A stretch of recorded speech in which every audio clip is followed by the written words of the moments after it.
Am I laggy at all? No, you're good. Okay. Okay.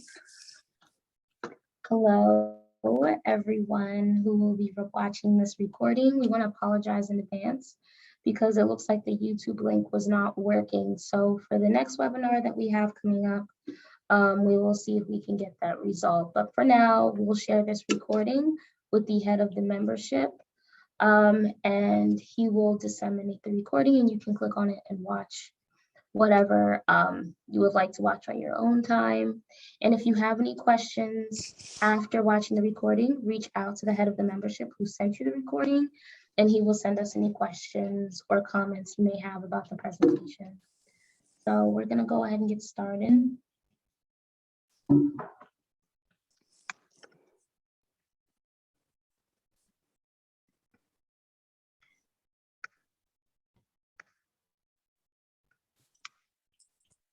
Okay. So today's presentation is going to be about grief. But prior to, we just have a little blurb about what our organization is. Our previous presentations, oh, sorry, let me put this full screen. Our previous presentations talked about this. If you were to watch our other recordings that are available, once again, Troy can send that to you. So we're not gonna go too deep into that. So we're gonna go ahead and pass the description of what the organization is, and just providing a general description that we are an organization that provides free crisis counseling programs for anybody who in New Jersey who qualifies. This specific sector of the program, the integrated medical care team, works with people with mental health conditions and comorbid medical conditions. We are doing the presentation for first responders. There are also services available for free for first responders. Short term, is it moving? It is not moving. Okay. I know sometimes there's a delay. Okay. And if you have to share your screen, that's fine too. But yes, short-term counseling services. We also provide anything that helps with resources, so disseminating resources and advocating for you as a person receiving services from us to seek out and use the resources that are available. Any recommendations we do make come second to that of a doctor, or come second to any type of, in cases of immediate emergencies where you would need to contact 911 or go to the nearest emergency room. So once again, this is a blurb about common reactions to COVID, what it is, what these reactions can look like.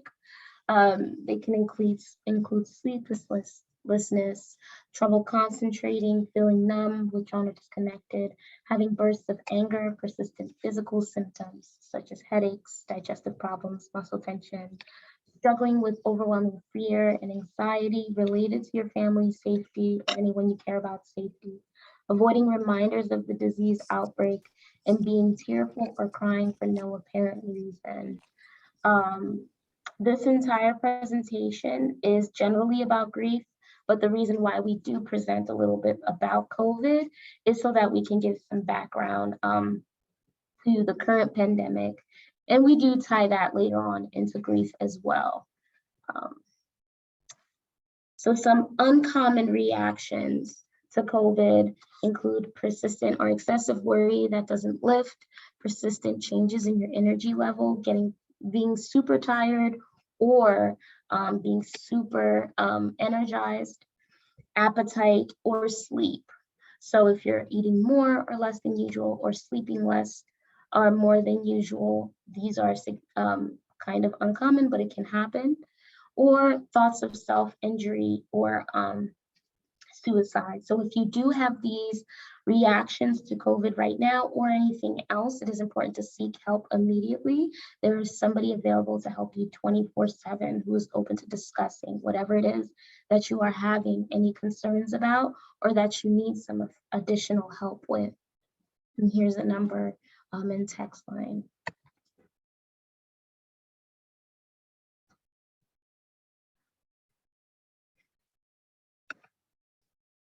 Okay.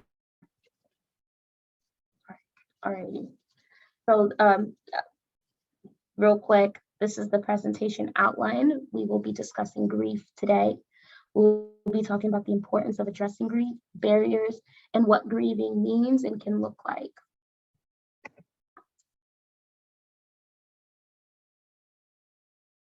All right, I can take it from here. So we want to kind of talk about what grief actually looks like and some experiences people may have when they experience grief, and where it's really normalize the process. And this is something that a lot of people go through when they experience any sense of loss.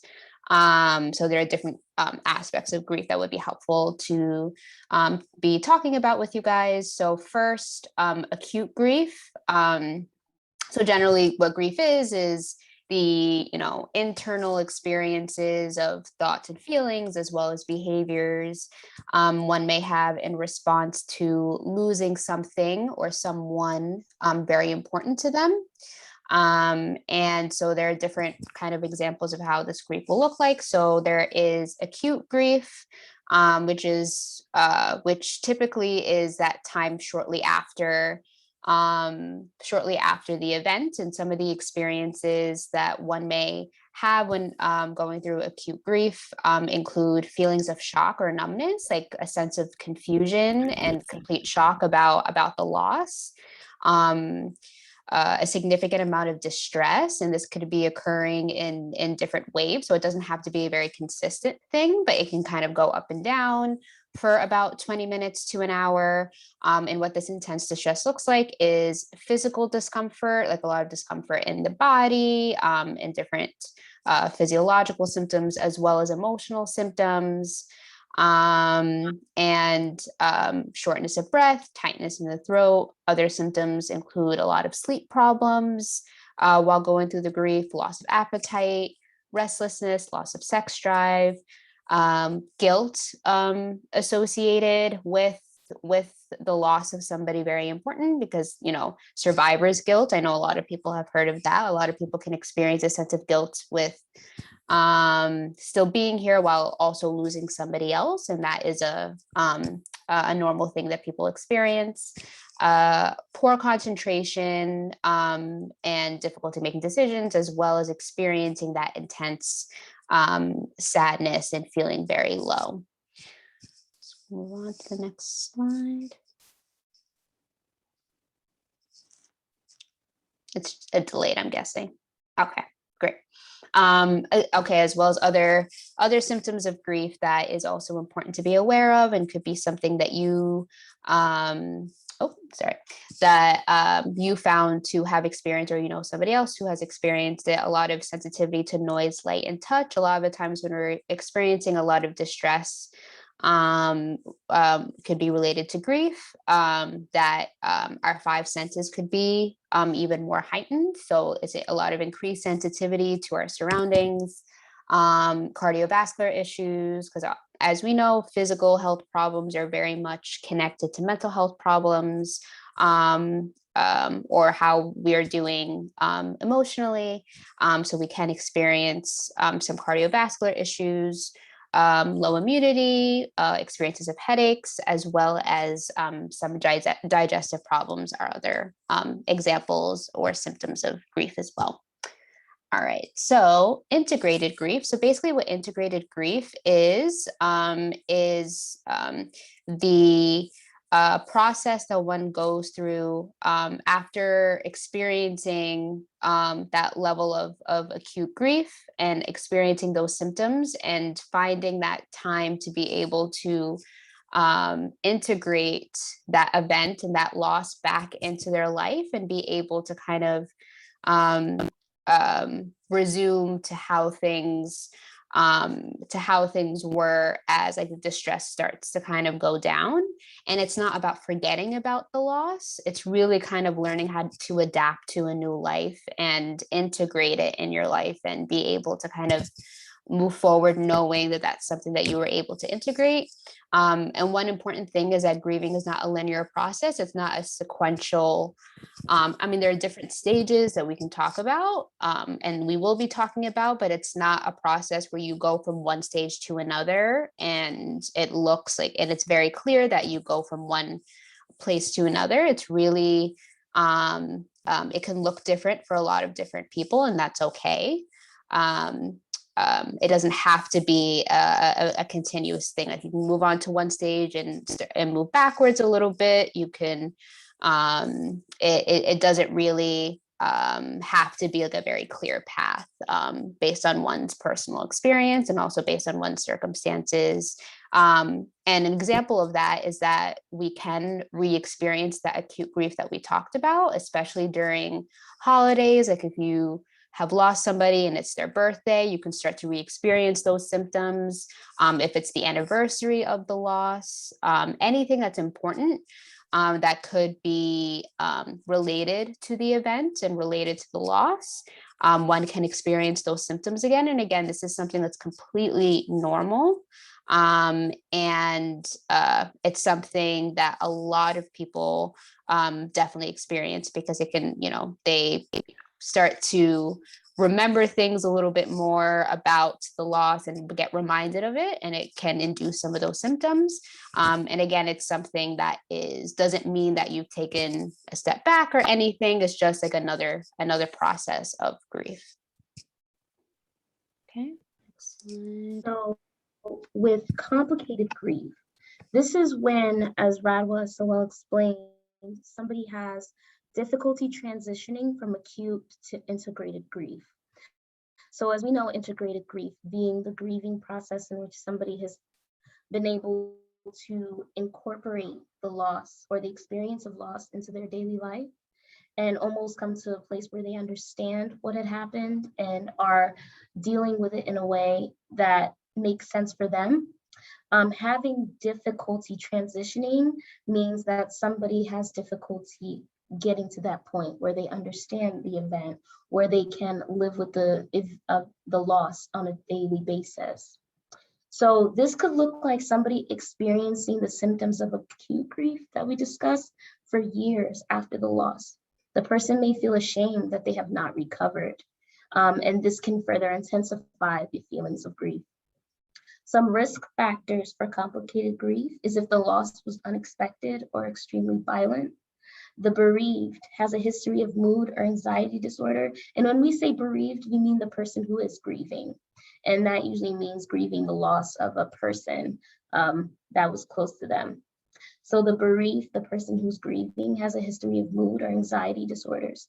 The deceased, the person who passed away, was a child or very young. The person who's grieving has poor social support, so may not have family or friends or coworkers to discuss the situation with. And the person who's grieving is experienced poor relationships, neglect, or abuse as a child. So this can really set the stage for them to have difficulty transitioning from acute grief to integrated grief. So some of the 5 stages of grief, it's interesting because it's not so clear cut and dry. This is more like a guideline of what the different stages can look like for each person. So denial, anger, bargaining, depression, and acceptance, we've all heard that. This is actually called the Kubler-Ross model.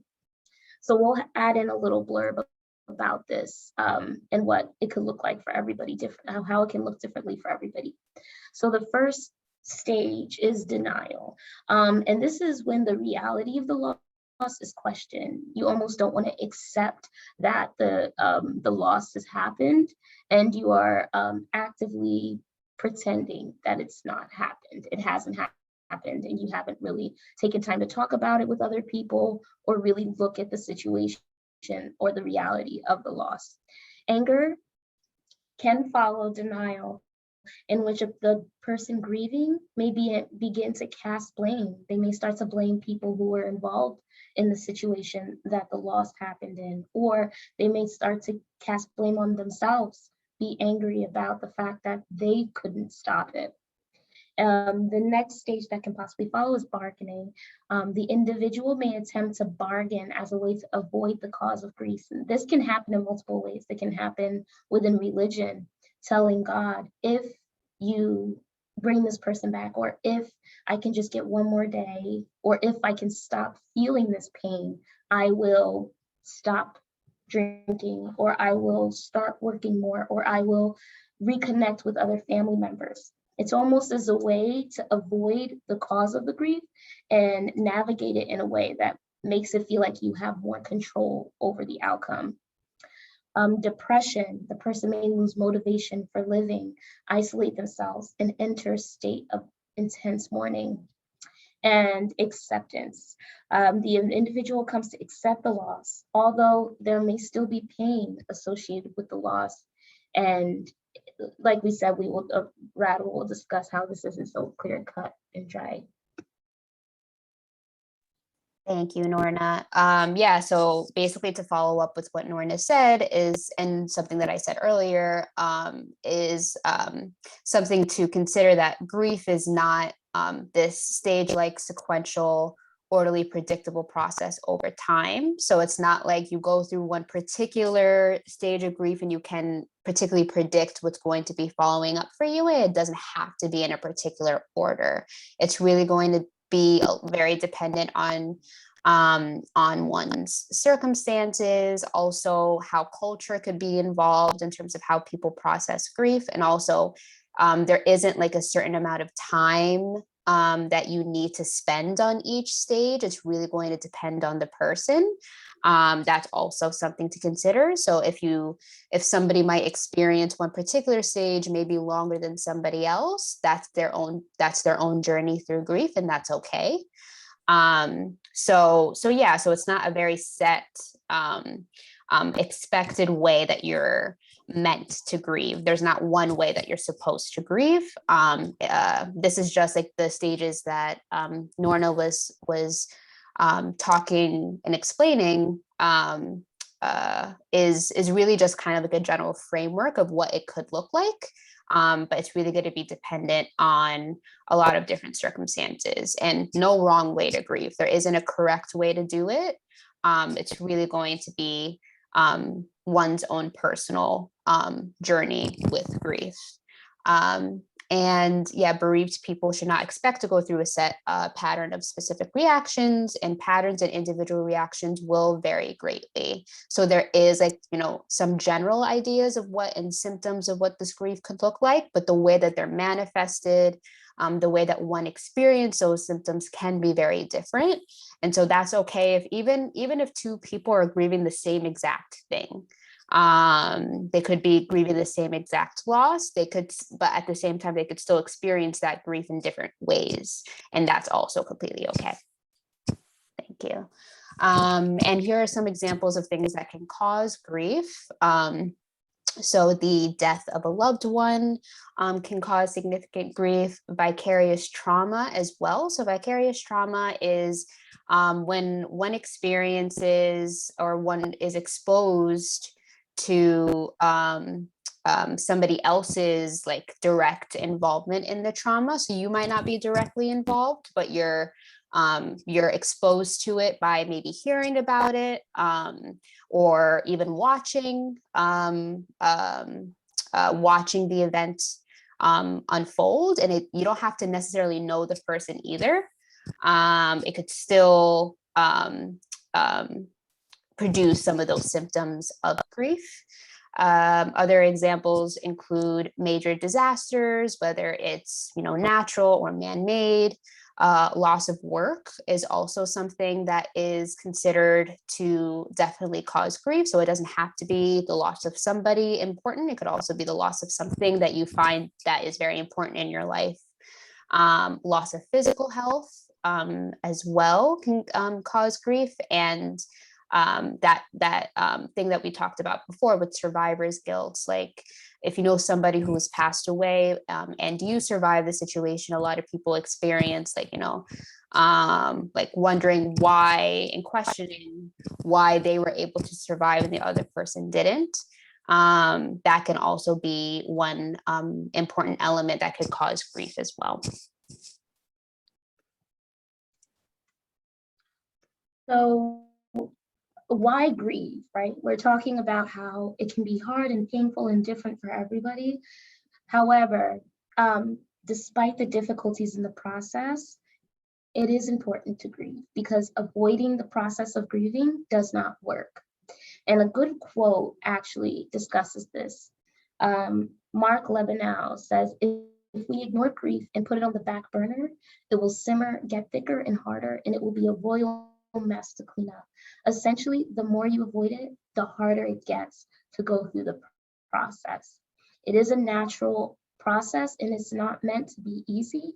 For some people, they may get through it, like Brad said, a little quicker, and some people may need more time. Either way is not wrong. As long as you are taking the time and giving yourself the space to grieve, you are doing it the right way. So actually avoiding the grief can make things worse by increasing the chances of experiencing somatic symptoms that we previously discussed, such as headaches, heart palpitations, other cardiovascular issues, and even digestive system issues. Avoiding grief also intensifies the feeling of isolation, which we'll get into a little bit more later. So some barriers to grieving for people include one, stigma. Some people may not feel that grieving is necessary, whether it be because in their culture, mental health is not talked about a lot. And so it's not seen as, it could be seen as a sign of weakness, even though it takes an incredible amount of strength to acknowledge your grief. Inaccessibility to services.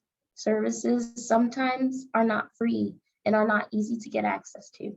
That's why I think this program that's run by the Crisis Counseling Program is so instrumental, since it provides free short-term services for people who may be experiencing some high intensity situations that affect their mental health. Inaccessibility can also include physical things like no transportation, or just not having anyone around who provides these services.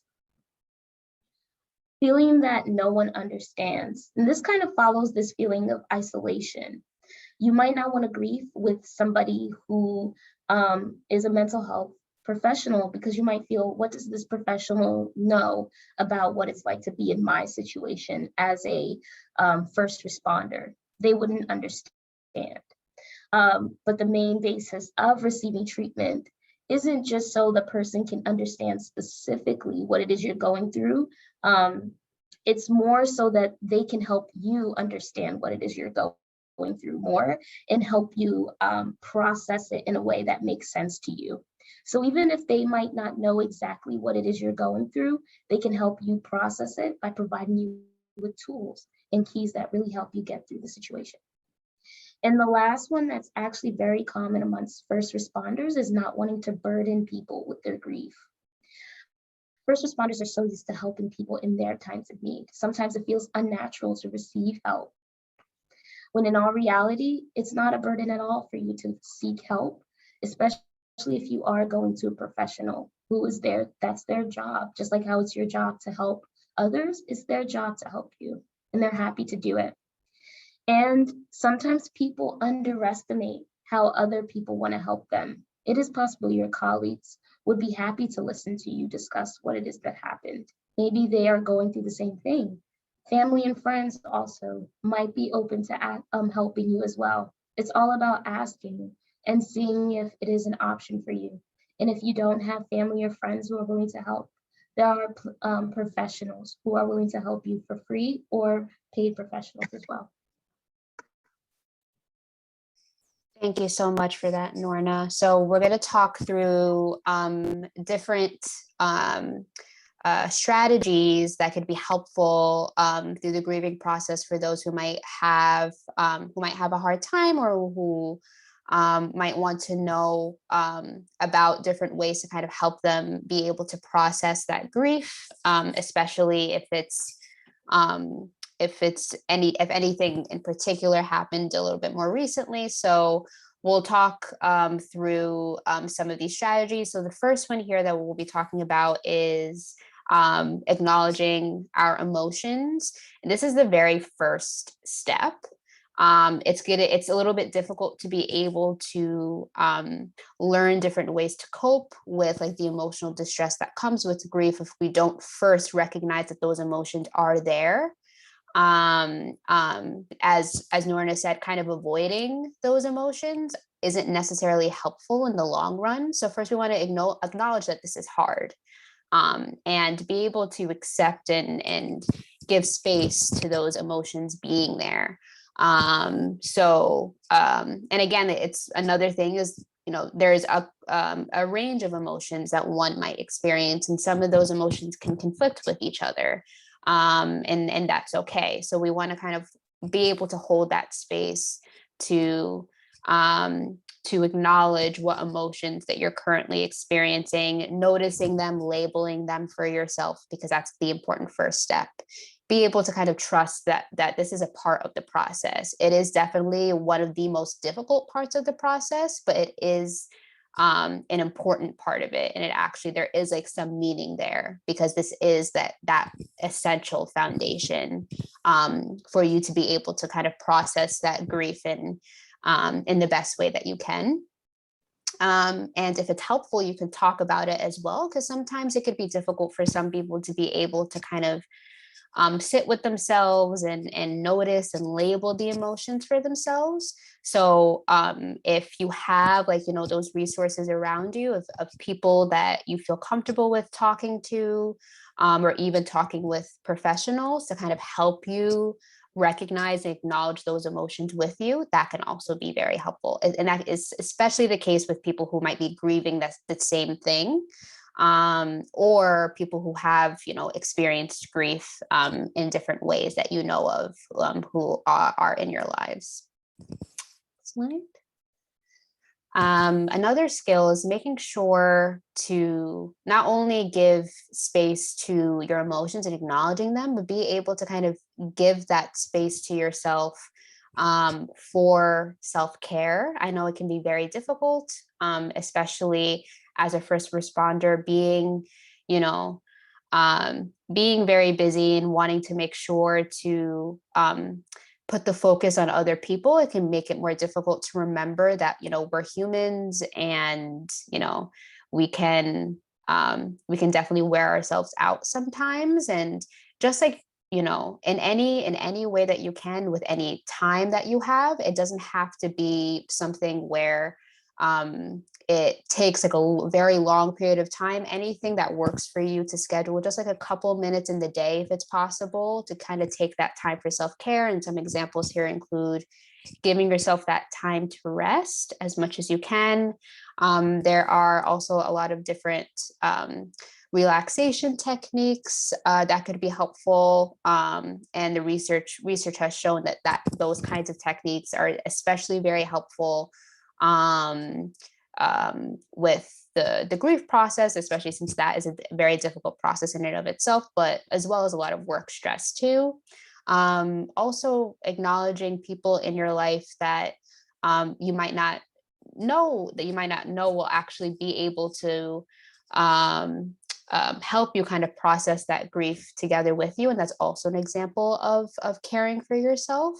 And if they want to support you, kind of be able to acknowledge that and accept that support, because that actually could be helpful in the long term. Joining a peer support group can be very validating, and very, very uplifting, especially when one experiences the same thing that you've gone through. That can definitely be very helpful. Not making very big decisions, like making sure that you give yourself that time to not feel like you have to make all of these big decisions and take all of these responsibilities 24/7. Like, give yourself that time to kind of reset and relax, where you don't have to focus so much on your responsibilities and needing to make big decisions all of the time. Try to get active around 20 minutes a day in any way that you can. There are different examples of how one can get active, whatever can be helpful and meaningful for you, and kind of scheduling in that time if you can is very helpful in the long term, and as well as avoiding excessive use of alcohol or drugs. Drug use is like definitely a way to kind of immediately relieve that pain in the short term, but it's not helpful in the long term. So trying to avoid that can actually be the most beneficial for self-care.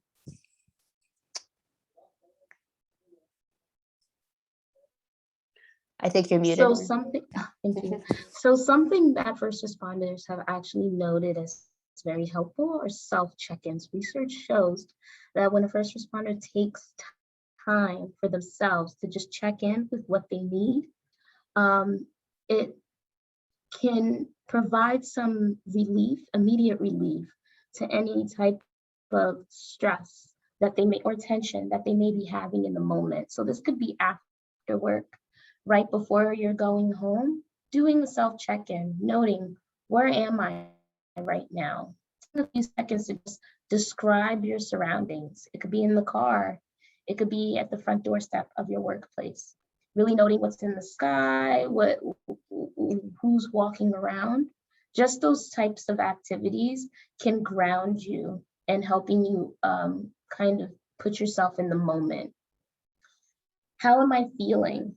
After you're noticing where you are, note how you're feeling at that moment and really give credence to what it is you're feeling. Acknowledge those feelings and emotions. And following that, noting, what do I need before I go home? And after first responders were told to do these self-check-ins, they found that they actually needed to take approximately 30 minutes for themselves after work. So this is a manageable 30 minutes where you can go for a run or a jog after work. You can sit in the car and listen to some music, your favorite music or favorite song on repeat if you want. Read a book, grab a bite to eat.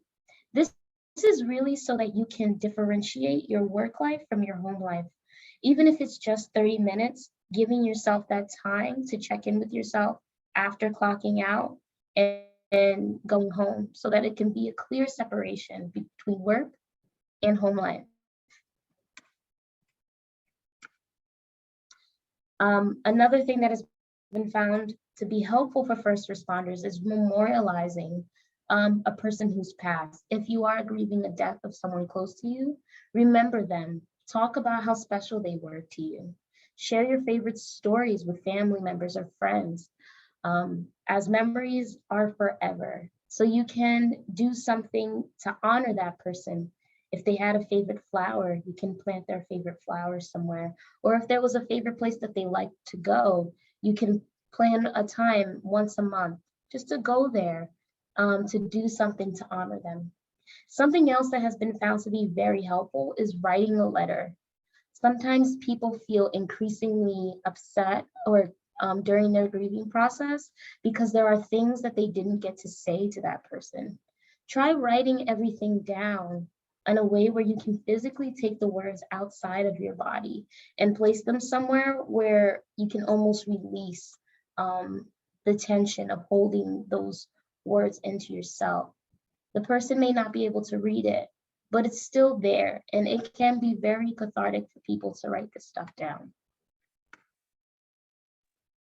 Yeah, so we also wanted to kind of talk about signs that one might experience of, because some people might have the question of, grief. The entire grief process is definitely very difficult. Though when would be the right time to seek out professional help if you want more support? Like, what are some things that could be helpful for us to recognize when you would like more support professionally? And here are some things that we wanted to kind of discuss with you, could be those signs that could be helpful for you to know about, and check in with yourself if you're experiencing those things. So it could mean that, professional help could be helpful. So if you're experiencing a lot of those recurrent nightmares and it seems like it's been a very consistent issue. Also a belief that the world is generally unsafe. That's something that a lot of people can experience, especially after a sudden loss. Is definitely a change in their perspective on the world, and that belief that everything is unsafe because of it. Feelings of irritability, anger, and moodiness, low concentration, difficulty making decisions, appetite or sleep disturbances, ongoing behavioral problems, like maybe increasingly getting like more angry at people and kind of like lashing out, and affecting how that might affect work. So these are some signs. I think we have some more. Yep. So if you're experiencing a very persistent difficulty sleeping, that you're having a hard time trying to manage or figure out new ways to cope with that, feeling very detached or withdrawn from others, use of alcohol or drugs. This could be teenagers, or it could be really anybody. If you've starting to experience like some excessive use of alcohol or drugs, that could be a sign that some additional professional support would be possibly very helpful for you. Inability or refusal to go to school, learn, or play with friends, or inability or refusal to go to work, or any kind of responsibilities or activities, anything like that, because of how difficult the process has been and how distressing it is. If you're experiencing a lot of significant anxiety, this is related to the idea of like, fear of being unsafe, but it can be anxiety about a number of different things. Ongoing depression and low mood, loss of interest in things that you used to be interested in, especially if you're experiencing any suicidal thoughts. That's also a very big sign that some professional help could be something that you might need in that moment, to get some of that support, because that support is out there for you.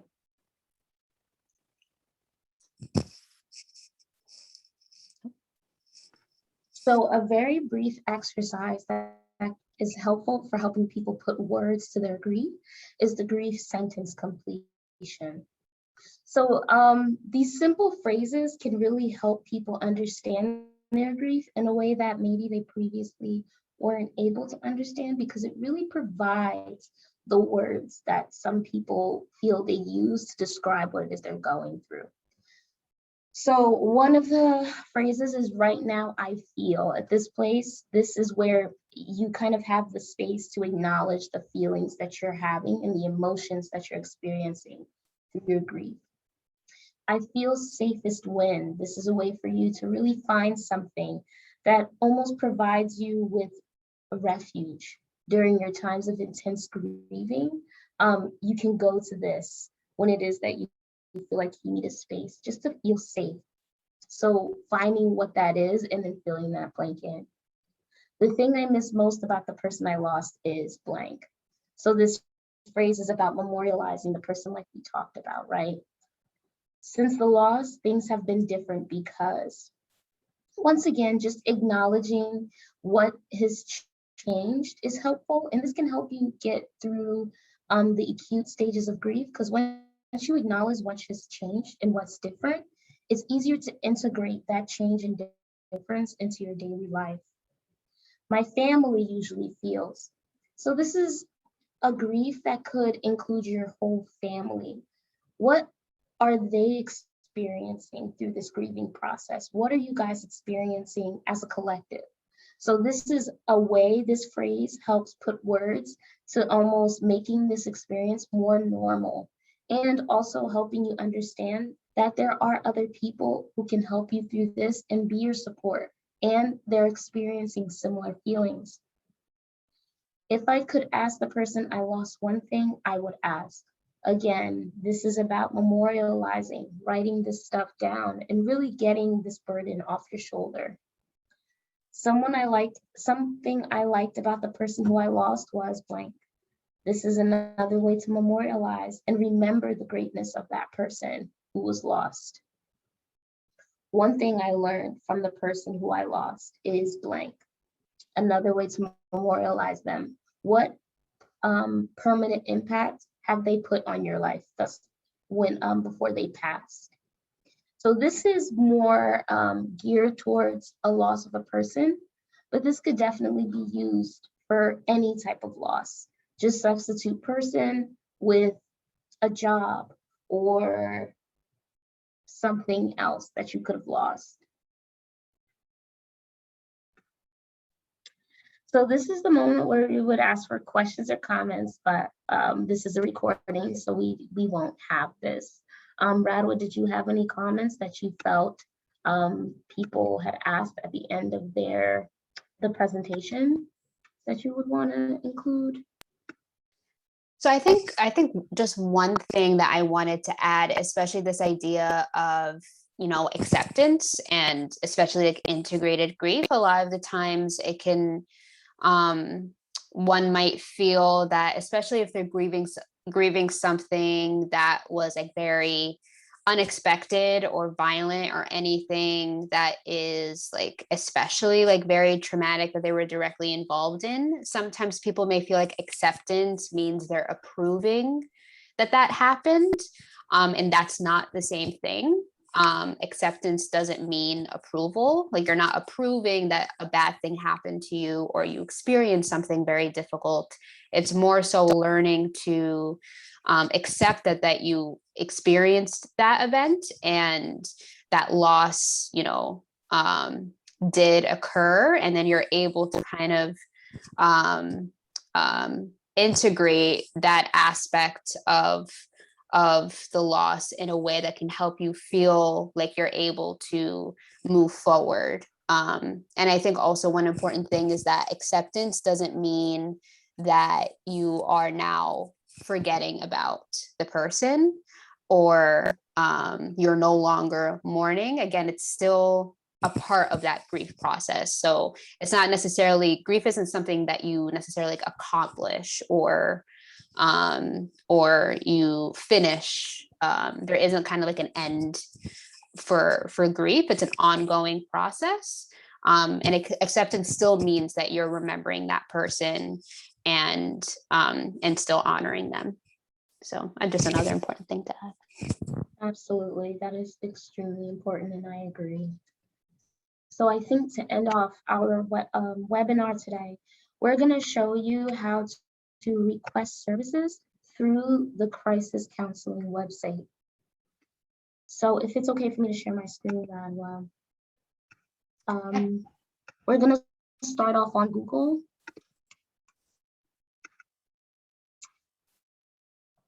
Okay. Sorry. So what you can type in, what you can type in is GZAP, Rutgers Crisis Counseling. And this will literally, the first option is the correct page to click on. That's usually the case. You go down all the way to the bottom until you see to request more information about our program, click here. And there's also helpful information about the program, and you can read more about the different sectors we have here.